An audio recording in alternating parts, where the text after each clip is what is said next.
Hi guys, welcome back to another video, or your first video here, I don't know. Welcome if you're new here, welcome either way.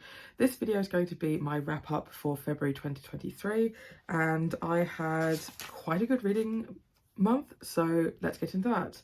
As always, I'm going to start with my DNFs, starting with the Brightsiders by Jen Wild. So I read Queens of Geek by this author a little while ago, probably a couple of years ago now, and I enjoyed it enough. So I thought I'd pick up her newest thing. This book has a lot of great queer representation. It's about a girl who is in a pop group and it's about how young people can struggle with fame. I'm sure that this would have had a lot of great conversations. It just read very young to me. So I decided to pass on this one, but if this seems like your sort of thing, I would definitely recommend. Next is a mystery called the Twyford Code. So this one wasn't originally on my TBR, but I saw my dad reading it and I just read the back and I thought it sounded somewhat interesting. And I started it and I just figured it wasn't really for me. It does sound like it could end up being quite an interesting mystery. I don't know if the whole thing, but at least the chunk that I read was all in these video transcripts. So the writing was a little bit odd and hard to get into, but I could see this being very interesting. It just didn't capture me in the way that I think it needed to have done for me to have read the whole thing. Next, I have an anthology called Whole Lesbian Sex Stories. I basically saw this on my audiobook app for free, and I was like, I saw the word lesbian in the title and I thought I'd give it a go. Didn't seem that great, so I decided to give up on this. Next is a non-fiction called The Hidden Power of Fucking Up by the Try Guys. So I picked this up because I love their videos, so they're YouTubers, but I just think that this isn't the sort of non-fiction that really works for me.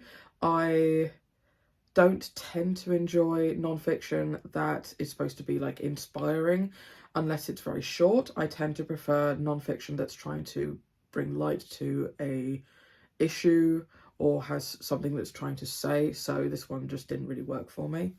Next we have one I have in person, which is Harry Potter, A History of Magic. So this book is a beautifully illustrated addition to the Harry Potter world that talks about magic and folklore and the things that would have formed a lot of the inspiration for the magical creatures and world of Harry Potter. So I tried reading this and it just put a sour taste in my mouth because of the author. So of course I'm keeping my original Harry Potter set and also the large sort of re-releases of them with all the beautiful illustrations, but this one just did not work for me, so I decided to get rid of this. Next we have one that I tried the audiobook for, and that is Daughter of the Pirate King. This one, I think the main character just was really grating to me. I'm imagining that she would grow a lot as a person. And I can understand why she was made very cutthroat in terms of her upbringing. This is about a girl who allows herself to be captured by pirates in order to achieve her goal. But I don't know, I think something rubbed me the wrong way in terms of something I really tend to enjoy about books about pirates and pirate crews is that even if they do bad things or there are certain disagreements within the group of pirates, something I really love about it is the fact that you get this camaraderie of the crew and how the found family element tend to play a role, which I thought was going to be in here.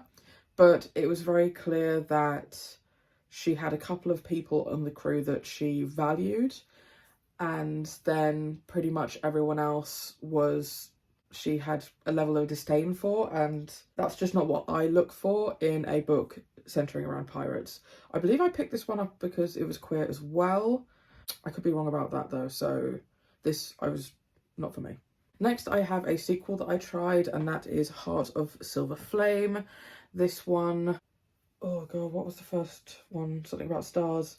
I'll put the cover up here, but I read this late last year or early this year and really enjoyed this book. It's about a mermaid who sees a ship be hit by a storm, someone falls overboard, and she, in a snap decision, decides that she's going to rescue this person, and in doing so gets captured to be taken to their royal family and be kept as a pet, and had a lot of very cool conversations about seeing people as less than, seeing people who are different than you as toys or people to be manipulated or bought or bartered with.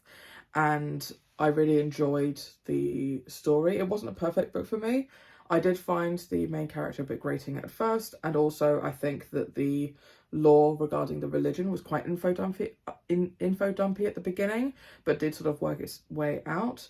But with this one, this is set, I'm not going to tell you too much of the plot because it would spoil the ending of the last book, but it's set a couple of months after the events of the last book, and I really didn't like the way the main character had chosen the decisions that they were making, clearly within those couple of months span and as the book was progressing. I think she lost a lot of the love that I'd gained for her in the first book. So because of how annoyed I was at those decisions, I knew that going through it, I wasn't going to enjoy it as much if I already had those negative feelings towards it. So I decided to give up on this one. So I won't be finishing out this series. Oh well. And lastly, we have Inkheart by Cornelia Funke. So I am a bit sad about not getting on with this because this set, these covers are just so stunning. So this is, I believe, an anniversary edition or a special edition. So this one is basically a case of I'm too old for it now. I should have read it when I was younger. This is a very beloved series by a lot of people, so I would still recommend it. It's, I think, about a girl whose father can talk stories into existence, I believe. But other than that, I really have no idea because I didn't get far enough in. So I'm sure this would be a fantastic book for younger readers. It didn't hold any nostalgia for me reading it now, so I'm passing this along. So now moving on to books I actually finished, and I've got a couple of 3.5 stars. Some of these are Audible originals that I read, so very short books, often about queer themes, and they're fun, but they're never going to be that groundbreaking. So I have Why We March, which was a collection of experiences from people about what Pride March means to them, which was very good. I have Being Queer, which was a collection of short stories, not stories, but a collection of experiences from people being queer. And what I really liked about this is that it took experiences from people, not just from Britain, so you had people from India and other parts of the world that I feel very rarely get to have their voice heard, so that was good as well. And we have Owning It, so this is another collection of people's experiences, and again, all of those were very much enjoyable, but I doubt that they'll stick in my mind that much moving forward. Next, we have one that I'm really conflicted about. I think I've landed on a 3.5 star for now, and that is Lock and West. So I picked this up because I wanted something light and easy to read, and what I didn't realise was how many darker themes would be present in here. I would definitely look into trigger warnings for this. Things like sexual assault, parental neglect, abuse. I'll have a full list in my Goodreads review, but I definitely think that this one had a lot of really great discussions. The problem that let me just go through the setup. So you have two boys, one of whom I think is very clearly autistic. It annoys me slightly that the author never used that word because I feel like a lot of autistic people could see themselves and really identify with that main character and being in his head. But I get the feeling that some people are like, oh, you don't have to label things. But in the cases of representation, I think that it's really important for people to be able to seek out characters like them. So you have him, and he is tutoring one of his classmates, and they end up forming a friendship and then start to develop feelings for each other. You are in both of these characters' points of view, and both of them are going through some really, really tough things like eating disorders, sexual assault, etc. And being in the heads of those characters was very difficult when those things were going on. And I honestly thought that this was building up to be a 5-star read. I was so impressed by the conversations.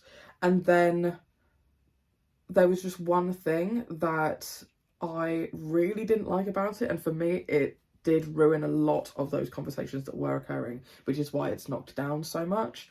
So I really don't know how this managed to have such good conversations about eating disorders, sexual assault, etc. And then one of the aspects is that one of these boys has a very neglectful and abusive parent. And when it is found that a lot of that parent's issues are formed from mental health struggles, it's very much expected of this child to just be like, well, you have to forgive her and move on because she can't help it and she's having these mental health struggles, when I feel like that's the complete opposite of the messages that were being given elsewhere in the novel. And I just feel like he was so forced into, well, you just have to kind of forgive and forget. And it just really rubbed me the wrong way. I was just like, the things that she did to her children were so unacceptable, and it should be up to the child. Once the mother starts getting help, it should be up to him to navigate how he wants that relationship to go. If there had been some sort of conversation where he took the same actions, but it was the conversation about, I know that this can happen and this is an option, I know this is my choice, but this is how I want to proceed, fair enough, that's all it would have needed. But the fact that he was just expected to welcome her and keep her in his life after how much damage she had done, it really rubbed me the wrong way. So I'm settling on 3.5 stars because there were so many other good things about this. Oh, I forgot a 3.5 star. I'll put that in here and probably edit it back into the others. So I read Ghostwood Song very early last month, and this one was a very enjoyable read. I loved the atmosphere of it. It was very sort of haunting, and I feel like it had a lot to say. It did a really good job of exploring grief and generational trauma. You also had a bisexual protagonist, and that was explored. There was a love triangle in here, which I traditionally don't really enjoy, but I did like how that turned out in the end. I feel like there was as little miscommunication as there could possibly be in that sort of situation. And I also feel with how young these characters are, the main character's feelings and how complicated her relationships were was very true to the teenage experience. So I do think that worked really well. It is about a girl who loses her father and how she is being haunted by the spirits of the woods where she lives, and how she thinks that her father's old fiddle is somehow connected to all of that. She is also in a band and is trying to get that band off the ground with some of her friends. And so this one was a very fun read. I feel like it had a little bit too much convenience, and not convenient. Things were a little bit too much spelled out for me as a 28-year-old. Someone as a teenager reading this may not pick up on those things, so I can see why there were the clues that there were, but I did figure out what certain things that were going on before the characters did, so that could be a little bit frustrating, hence why this got a 3.5 and not a 4, but overall a very good read. Next I have some 4 stars. So first of all, I have a book that I do own a copy of, so let me go get that. So we have a play called The Inheritance by Matthew Lopez. Yep, that's the author. So this is a pretty long play. With a play this long, it would need to be performed over 2 consecutive days.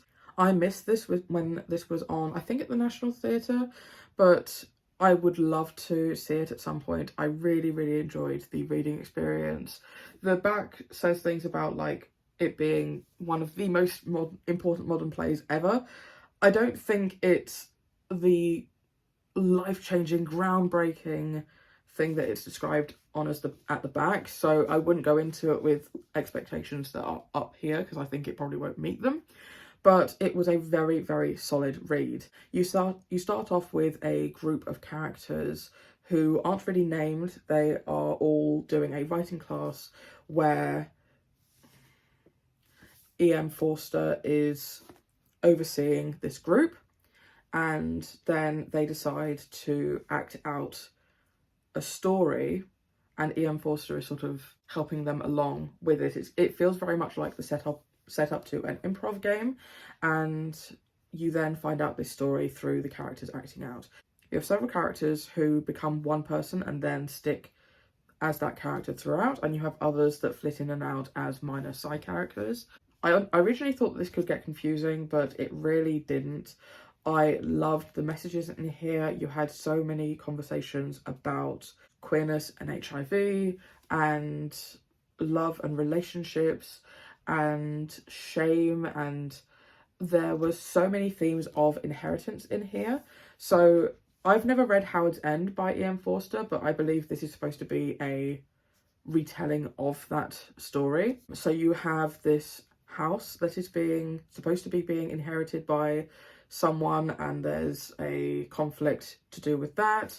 You also have the themes of inheriting shame in being queer, and also something that I think was a really important theme in here was to do with inheriting a culture and community, and how us as LGBT people have had our histories stamped out on purpose, and how, because it's not just generally taught, it's up to every individual in the queer community to make sure that we are taking care of the next generation of queer people and passing down our culture and our stories. And I just thought that was such a beautiful, beautiful theme in here. And in terms of the writing of it, as in reading it as a play, this makes perfect sense just reading this, even though I haven't seen it. I did find it quite funny that the author clearly thought, I'm not a set designer, so I'm not going to tell you where we are. There's very little mention of where it was set. I would imagine this would be a very easy play to set up. And then also there was very little instruction on how the characters were supposed to move or act. So I would imagine that this would be very much up to the individual directors and actors in terms of how they wanted to put this play on. So not something that really impacted the reading experience, but something I found very interesting as a lover of theatre. So this one was very, very good.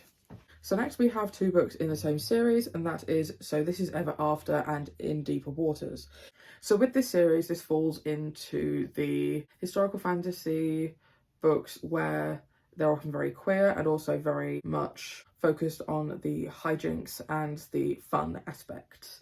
So the first one starts off with a group of people on a quest who got given a scroll detailing how their quest would go, and when they get to the kingdom to kill off the evil ruler, in order to stop anarchy from occurring, they crown one of their group as the new king until they can find the locked up princess. And when they discover that she's dead, they realise that they've now got the big problem of the fact that he never wanted to be king in the first place. And I'll go through the plot of the second one as well, actually, because I think that the things that I really enjoyed and the things I didn't like were very similar between the two.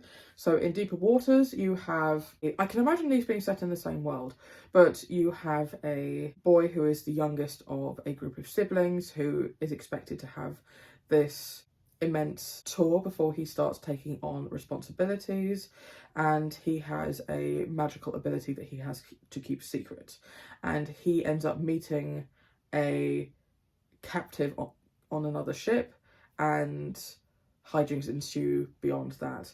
So I really enjoyed the fun aspect. I really enjoyed the relationships that formed in both of these. They had quite a few tropes, but I could forgive them just as being fun reads. I wasn't reading them into them too seriously. But the issues I had with both of them is that both of these plots relied incredibly heavily on miscommunication. And that can just be a very frustrating thing to read about. I think that in the first book, it was more about the characters being obstinate and not wanting to tell their truths or being misconstrued. In the second book, it was more about protecting secrets and learning to trust the right people. So these were overall a lot of fun, and I do see myself continuing on in the series, but just know that they do rely very heavily on miscommunication. Next, I have a graphic novel series. So I read the 3 volumes of The New Recruit. This one I've just seen all over Instagram and Facebook. It's really been just like pushed in my face for a manga series to read. And I thought it was a lot of fun. So you have a character who doesn't really know what he wants to do in terms of his job. He found that over a lot of his younger years, he ended up just falling into things and not really having any passions of his own, and now is kind of stuck not knowing what to do for his career. He takes an internship, and it's about his burgeoning relationship with his boss, and it's a lot of fun, very gay, a lot of workplace dynamics.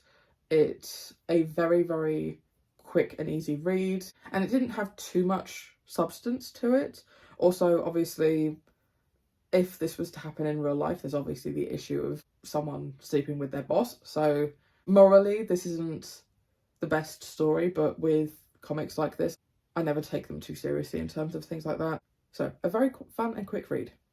Next, we have one 4.5 star, and that is Kill the Farm Boy. And this was just so much fun. This follows a farm boy who gets told that he is the chosen one and has to embark on this quest with his talking goat in order to save the princess from the tower, and then nothing happens like what he is expecting it to. And this was just so weird. It's another one of these books that takes fantasy tropes and just plays with them and completely pokes fun in all of them. It's very similar to the Red Air series. I feel like people who enjoy this could enjoy that, and vice versa. Again, you have a lot of queer characters and not a lot of substance, but it was a very fun read. And next I have some 5 stars. So first of all, I had Good Morning, Good Night by Lin-Manuel Miranda and an illustrator who I cannot remember the name of right now, but they will be on the screen right here.